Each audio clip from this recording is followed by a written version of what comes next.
Hey guys, Viking Princess here, your home for everything VR fitness. Today we are going to be reviewing the game Dance Collider. So if that sounds interesting to you, make sure to like this video, and while you're there, why not just subscribe to the channel? It really helps us out in the algorithm. Looking at demoed videos for Dance Collider, my initial thoughts was that this was just another Synth Riders. And we have about 1 million Beat Sabers, so why not do 1 billion Synth Riders too? Dance Collider is like Synth Riders if there was only one music pack, which is house and techno. But it does have some unique features and interesting elements, which makes the game very different. Make sure to watch through the entire video for all of the details, as well as my final thoughts and fitness review. Dance Collider came out in November 2019, and it has been around for quite some time already, but it's one of the games that you don't really hear too much about. It is available on both Steam and Oculus for $16.99 Canadian. Starting up the game, you get an intro movie that tells a story and sets up the scene for what the game is all about. As the title might indicate, the game is a rhythm game, and you assume the role of a dancer who is there to battle it out for different songs and to take down the big bad boss, Uriel. First time you start up the game, you have the option of starting a tutorial. Now, I will let you know, I have started the tutorial twice, and both times it just isn't registering any of my hits. I thought that, I was missing the mark completely, decided to jump into a song. Turns out the tutorial seems to be broken. At least for me, I tried it on 2 different PCs, and yes, I couldn't get it to work. So if that's happened to you, do not fear. Once you jump into your first arcade track, you have the option of selecting like the little question mark on a menu, and it will explain all of the different ways to get points and bonuses while you play. You have 2 different kind of play options when you start up the game. You have your arcade or you have custom songs.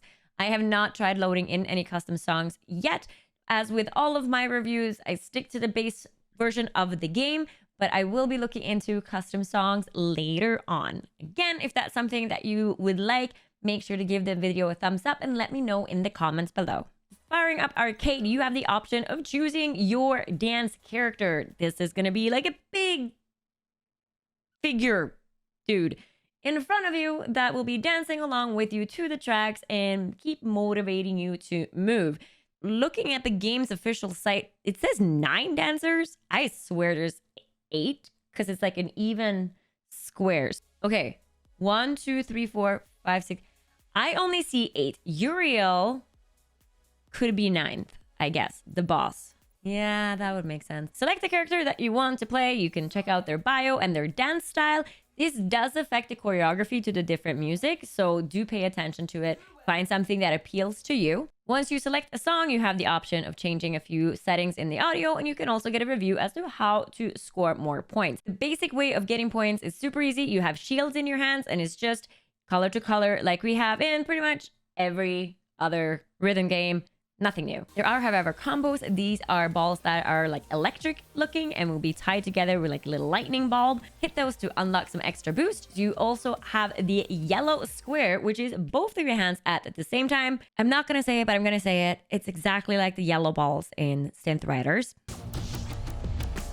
And if you hit it, you unlock a boost. So even if you don't get a chance to go through a tutorial because it's bugged, if you've played any rhythm game before, you will get this one. No problem at all. The music is, as I mentioned, house and techno based. There are 45 tracks. Using just one artist and style of music does make all of the tracks very similar. Now, I enjoy it. It is very happy and very upbeat. But even if you're going with a character who says they're frenetic or goes into breakdancing or more spiritual, you're still getting very similar techno house music. What it reminds me of is a rave party. Yes, I've been to a rave party. We're not going to go into the details. I was 15 and I had glow sticks in my hands. But it was a lot of fun. This game takes me straight back to that. It is just music feel very loose, very just flowy. The choreography of the song and the musicality of it is fantastic. Everything really flows. When it comes to hitting things on beat, I think this is one of the best rhythm games that I have seen. Everything... That's how I'm going to describe it. With the motion. Yeah. All right. So every track has the option of going from easy, normal, pro, and expert. I played pretty much everything through on pro and didn't have any problems with it. Only with like 2 hours of gameplay, I was getting through it pretty easy. I did try 1 or 2 on expert. They were a lot harder, so I'm gonna need some more time to get through those. As with other rhythm games as well, you do have global leaderboards. Once you finish a track, get your score, you can compare how you are doing with other players. Definitely adds that game aspect of chasing the leaderboards if that's what you are about. At the end of each song, you are scored on the normal grading scheme. It seems like anything less than a C makes you fail the track, even if you got through, while anything higher than that makes you pass and move on to the next track. The better you do, the more points you get towards this little unlock Uriel revolution chaos meter that's happening on the top. They present this as there being disturbances, and you get a little news clip coming up on your left that's like, oh my gosh, there's rebels coming. And once you hit that meter on the top, it hits 100%, you unlock Uriel, which is the boss. Uriel, being the 9th character, will challenge you a little bit more than the others have. Uriel also has 5 tracks, and I have to admit the first 4 was pretty easy. I played it on pro and went straight through it with no problem at all and got A's on all of it. But the last track, I still can't get through. I'm still stuck on it. Like, I don't know why, but I can't get through this dumb last track. Yeah, I don't know what happens after that. That's as far as I've gotten. Do you know what's happened after you beat Uriel? Let me know in the comments. Once you have unlocked Uriel, there is no more meter to chase or anything like that. You can go back, play any character you want, play any style you want, go through the different tracks, and of course try and just level up your scores. This game is about half the price of the other rhythm games that we see out there, and it also doesn't have any paid DLCs, at least not yet. So I do find that the overall, like how many songs and everything that you're getting isn't that excessive compared to the other rhythm games. But I do really like how there is a goal that you have to work towards and to accomplish, that there's a storyline, there's some kind of content around it. Graphically, it's absolutely stunning. I wish that I could show you better once I was doing my recording, but literally my new recording setup. By the way, I have a new recording setup in a green screen room, and it's freaking awesome. It just needs some work. Just can't handle running like this big game and doing good quality recording it. And I also just have a really shitty camera. But go up and play it. It is stunning. Once you go up from like normal, pro to expert levels, more and more like particles keep flying around, depending on what character you're like battling or you have in front of you. Some of them, like Pyro, is throwing fire and smoke at you at the end of the tracks. Like, it is absolutely stunningly gorgeous. It just crashed my computer when I tried to record it. We are a VR fitness channel, so we have to talk about fitness. Is this game a good fitness game? No. Maybe. It won't be for me. I'm someone who is in fairly good shape. I already work out a lot every single day. And when I was playing it for 1 hour on pro the whole way through, I barely broke a sweat. My max heart rate was 116 beats per minute, and I was burning about 4 calories a minute.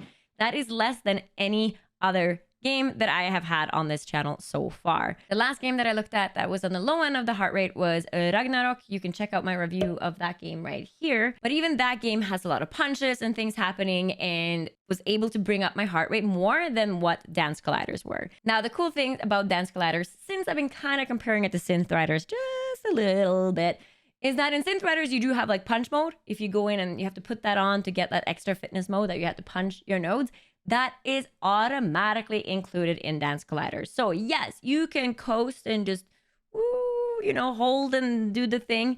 But if you hit the targets, you will get a punch bonus, which you will see on your final screen. So definitely something to keep in mind to add a little bit more fitness. There is, of course, a lot of room for leg movement. I try to jump around and do as much as I can, but there is a lot of holding big streaks and combos in this game, which means that if you're bouncing around or jumping, it is really easy to just kind of lose track and then just lose your points. I have said before that if you are playing a game and the goal is to experience a fitness level, that you really shouldn't be worried too much about high scores and streaks and all that stuff, because form and function is more important. If you are earlier on in your fitness journey or just want to take a day where you relax and enjoy yourself without breaking a big sweat, definitely check this game out. It is super fun. I felt like I could get very immersed in it. And really, it is beautiful. Time does fly, and I completely forgot about it when I was playing. If you are wanting to use it as a fitness game and add a little extra, you can definitely use some hand or wrist weights. Make sure you check out my video right here on how to safely do so. If you are looking for a new high-intensity rhythm game, this game will not be it, unfortunately. Unless you go down the road of adding custom track, and if it is available with some good choreography that really makes you work your whole body, let me know in the comments, share a link. I would love to check it out. All right.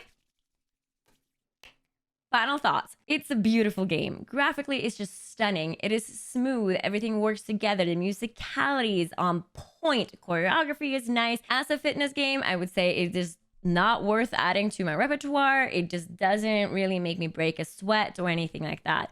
But it is a game that I really enjoy. It's nice and smooth. It is going to get you moving, which is better than sitting still any day. And I still really need to beat Uriel. Coming for you, Uriel.